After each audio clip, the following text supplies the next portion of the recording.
Hi everyone, it's Game Boy Week, and you guys out there in CGR Undertow land have gathered your Sunday best of Game Boys, all cleaned, polished, and ready to impress.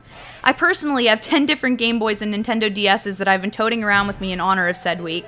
So plug those wonderful GBAs into your cube and get set for a massive adventure.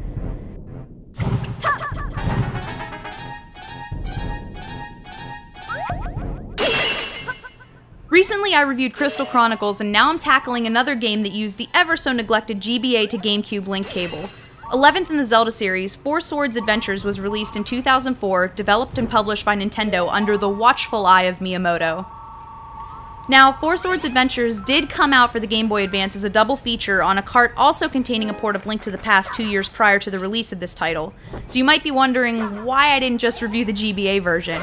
I will, but there's something completely different that I appreciate and love about the GameCube version.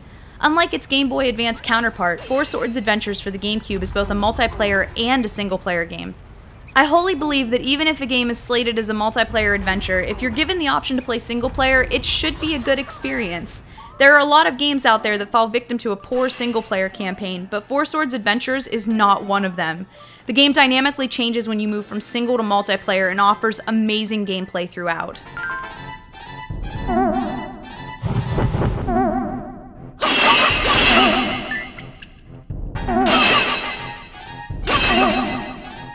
The idea is, Link has been split into four after collecting the Four Sword to defeat Shadow Link. Pulling the sword releases a powerful evil force called the Vati, and it's once again up to Link to restore peace to Hyrule. There was a lot of thought put into this game. The art style is a marriage of two spectacular Zelda titles.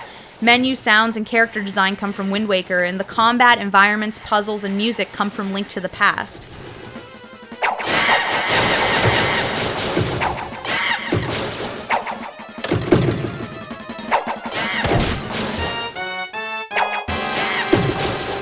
In single player, you encounter more thoughtful puzzle moments as opposed to the more run-and-slice style of the multiplayer. The game is the same, don't get me wrong, but puzzle solving works very differently solo versus with a team. In single player, Green Link leads the pack with other Links following close behind. You're presented with an overwhelming amount of enemies, not usually Zelda's style, but utilizing formations makes battling them less of a challenge. These four formations also come in handy for lifting, pushing, and uncovering secrets.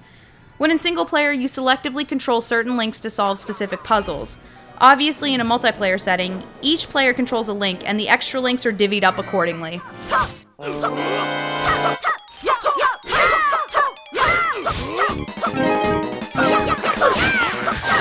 If you're playing multiplayer and enter a cave or move through a doorway, the interior of the structure is displayed on your Game Boy Advance and not on the TV. This game can be played without the use of a GBA, but only in single-player mode. An overlay will appear on screen and simulate what you would be seeing on your Advance's screen.